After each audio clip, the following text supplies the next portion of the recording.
जो चलते हैं mental math question bank class 8 के नेक्स्ट क्वेश्चन की तरफ। और इस सीरीज में हम बच्चों कर रहे हैं exponents and power chapter number 12। बहुत ही ज़्यादा इम्पोर्टेंट है, आप इसमें से सीखें, दूसरों को सिखाएं और बच्चों एग्ज़ाम में अच्छे मार्क्स लेके आएँ। मैं तो यही कामना करता हूं। अब देखते हैं क्वेश्चन नंबर 31 में क्या कहा है, simplify and find the value of x. ठीक है बच्चों, यहाँ पर हमें सिंप्लीफाई करना है और साथ ही एक्स की वैल्यू फाइंड आउट करनी है। आप क्वेश्चन को देख सकते हैं 27 की पावर 2 इंटू 27 की पावर 3 और यहाँ पर इक्वल 3 की पावर एक्स। ठीक है, तो एक्स की वैल्यू फाइंड आउट करनी है। आइए करना शुरू करते हैं। तो बच्चों यहाँ पर मैं इसको लिख लेता हूँ इधर से। ठीक है, क्वेश्चन नंबर 31। तो पहले लिख लेते हैं क्या करना है, simplify and find the value of x. ठीक है बच्चों, यहाँ पर और क्वेश्चन है 27 की पावर यहाँ पे 2 है इंटू 27 की पावर 3 और इक्वल यहाँ पर 3 की पावर एक्स। ठीक है, हमें इसको सिंप्लीफाई करना, बाद में एक्स की वैल्यू फाइंड आउट करनी है। आइए करना शुरू करते हैं। देखो बच्चों, यहाँ पर मैं एक बार इसको लिख लेता हूँ 27 की पावर 2 इंटू 27 की पावर 3 और इक्वल 3 की पावर एक्स। ठीक है, अब हमें क्या करना है, इस 27 को 3 की पावर में लिखना है। तो 3 की पावर 3 लिख सकते हैं 27 को, और यहाँ पे तो 2 है ही, और इस 27 को भी लिख सकते हैं 3 की पावर 3 और बाहर ये 3 पावर दी हुई है और इक्वल 3 की पावर एक्स। ठीक है, इस तरीके से। तो अब बच्चों क्या करना है, देखो एक पावर इनसाइड है एक पावर आउटसाइड है, तो इनको मल्टीप्लाई कर देना। तो 3 की पावर 6 हो गई यहाँ पर, और इंटू यहाँ पर 3 की पावर 3 3 जा 9 हो गई और इक्वल टू 3 की पावर यहाँ पर एक्स हो गई। ठीक है, अब बेस इक्वल है, बीच में मल्टीप्लाई का साइन है, तो हम क्या करेंगे, इनमें से एक बेस लेना है और पावर को क्या कर देना, ऐड कर देना है इस तरीके से। तो 3 की पावर इधर एक्स। ठीक है, अब 3 की पावर आ गए बच्चों यहाँ पर 15 और इक्वल 3 की पावर यहाँ पे एक्स। अब देखो बेस तो इक्वल आ गए, तो इसका मतलब इसकी पावर भी क्या होगी, इक्वल होगी। तो एक्स की वैल्यू आ गई बच्चों 15। तो ये क्वेश्चन सॉल्व हो गया। अब हम करेंगे क्वेश्चन नंबर 32। तो यहाँ पर बच्चों क्वेश्चन नंबर 32 मैं आपको बताता हूँ, पहले उसको रीड कर लेते हैं। इसमें भी हमें क्या करना है, वैल्यू फाइंड करनी है। Find the value of a cube into b square और डिवाइड ए बी। ठीक है, if we put a is equal to and b is equal to 3। देखो क्वेश्चन तो इजी है लेकिन थोड़ा सा नए तरीके से है और ये आपके एग्जाम में भी आ सकता है। आइए करना शुरू करते हैं। तो यहाँ पर मैं पहले लिख लेता हूँ, फाइंड द वैल्यू ऑफ, ठीक है बच्चों, ए की पावर 3 और इंटू बी की पावर 2 और यहाँ पर डिवाइड का साइन है और साथ में लिखा ए बी। ठीक है, और लिखा है इफ वी पुट, यहाँ पर if we put a is equal to और बी इज इक्वल टू 3। ठीक है बच्चों, ये करना है। अब इसको हम करना शुरू करते हैं। एक बार तो इस क्वेश्चन को लिख लेते हैं यहाँ पर इस तरीके से और डिवाइड और फिर ए बी। ठीक है, अब यहाँ पर बच्चों ए की जगह ए की वैल्यू लिखनी है आपको। ठीक है, यहाँ पर ए की पावर 3 और इंटू बी की जगह बी की वैल्यू लिखनी है और इसकी पावर 2 और इस तरीके से ब्रैकेट बना देना है।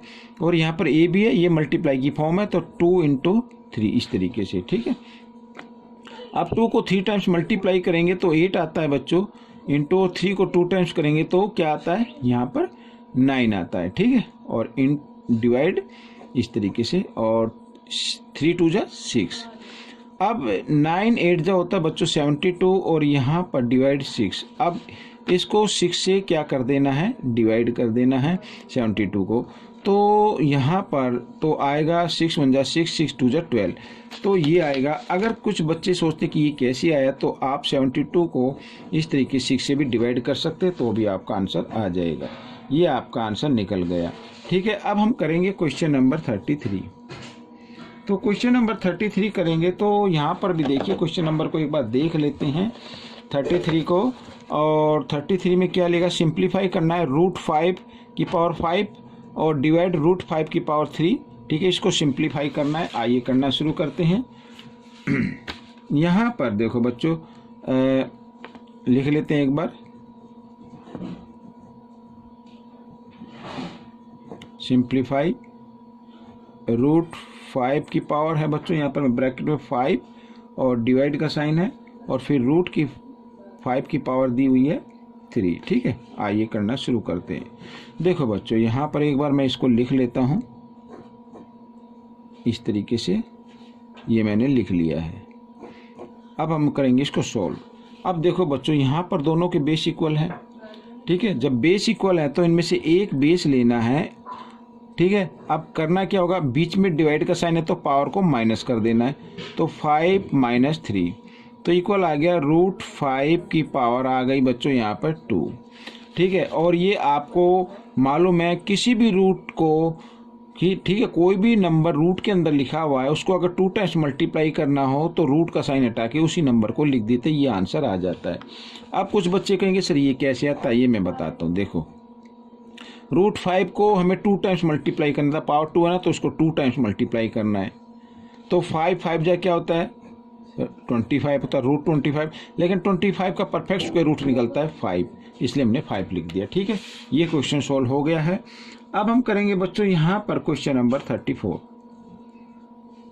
ये भी इजी है, इसको भी हमें लिखना है।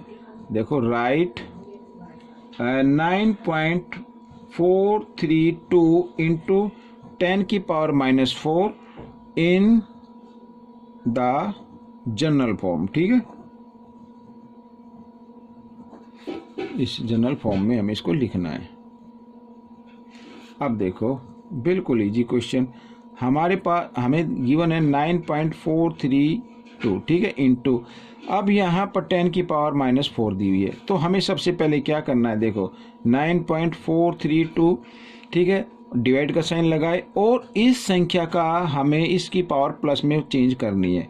किसी भी नंबर की पावर अगर माइनस में है और उसकी पावर को प्लस में बनाना है, मीन्स पॉजिटिव बनाना है, तो उस बेस का क्या कर देना होता है, रेसिप्रोकल। तो ठीक है, तो हम इसका रेसिप्रोकल करेंगे तो क्या आ जाएगा बच्चों, 1/, तो यहाँ पर हो जाएगा ये इस तरीके से, तो 1/10 की पावर 4 इस तरीके से हो जाएगी। ठीक है, अब ये 10 की पावर 4 नीचे माना जाएगा, तो मैं इसको एक बार लिख लेता हूँ यहाँ पर 9.432। ठीक है, और यहाँ पर 10 की पावर क्या है, 4, तो 4 है, तो इसका मतलब 40 आप लगा दीजिए ऐसे। ठीक है, यहाँ तक हो गया। आइए इधर कर लेते हैं 9.432 और यहाँ पर है 40। अब हमें क्या करना है, जितनी इसमें 0 होती हैं उस डेसिमल को उतना ही हमें लेफ्ट हैंड साइड में मूव कराना होता है, इस डेसिमल को। ठीक है, तो मैं विदाउट डेसिमल लिख लेता हूँ इसको इस तरीके से। अब देखो, डेसिमल यहाँ पे है और 0 कितने, 4, तो 4 डिजिट और आगे बढ़ाएंगे तो 1, तो ये हो गया 2 3 4 इस तरीके से। तो यहाँ पर हम इसको लगा देते हैं, ये इक्वल का साइन मैं इधर लगा देता हूँ, ये आपका आंसर बन गया। ठीक है, इसको मैं अच्छे से लिख लेता हूँ 0.0009। ठीक है बच्चों, और 432, ये आपका आंसर आ गया। ठीक है, ये क्वेश्चन सोल्व हो गया है। अब हम करने वाले हैं बच्चों क्वेश्चन नंबर 35। तो क्वेश्चन नंबर 35 मैं इस पर करता हूँ, पहले इसको रीड कर लेते हैं। देखिए, यहाँ पर राइट लिखा है 0.00032 इंटू 10 की power 5 in the general form. ठीक है, जनरल फॉर्म में लिखना है। आइए करना शुरू करते हैं इसे भी।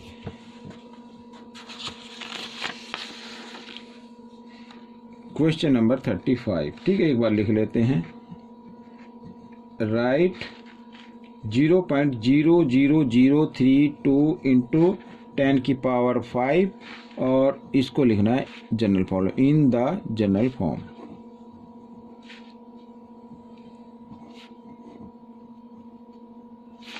आइए करना शुरू करते हैं। देखो बच्चों, 0.00032 इंटू 10 की पावर क्या है, 5 है। अब ये माइनस की तो है नहीं, ठीक है, तो अब हम क्या करने वाले हैं, इसको इस तरीके से लिखेंगे 0.00032। ठीक है बच्चों, और इनटू अब 10 के पीछे हमें 1 के पीछे 5 0 लगानी है, 1 2 3 4 5। ठीक है, अब देखो 32 को 1 से मल्टीप्लाई करें तो 32 आता है। ठीक है, और इसमें 0 कितनी है, 1 2 3 4 5। ठीक है, ये 5 0 यहाँ पे आ जाएंगी, 1 2 3 4 5। ठीक है, समझ में आ गया। अब यहाँ पर देखो इसमें कितने डिजिट के बाद डेसिमल है, उतने डिजिट के बाद डेसिमल लगा दीजिए। 1 2 3 4 5, 5 के बाद 1 2 3 4 5, तो यहाँ पे ये आ गया। तो ये आपका आंसर आ गया। कहने का मतलब 32 आपका आंसर रहेगा, क्योंकि पॉइंट के पीछे सभी जीरो हैं तो इनको हम हटा देते हैं, तो 32 आपका आंसर बन गया। तो बच्चों ये क्वेश्चन सोल्व हो गया है। आपको ये क्वेश्चन कैसा लगा मुझे कमेंट्स में लिखें, और इसमें से सीख कर दूसरों को जरूर सिखाएं। मिलते हैं अगले और लास्ट पार्ट में, तब तक के लिए धन्यवाद।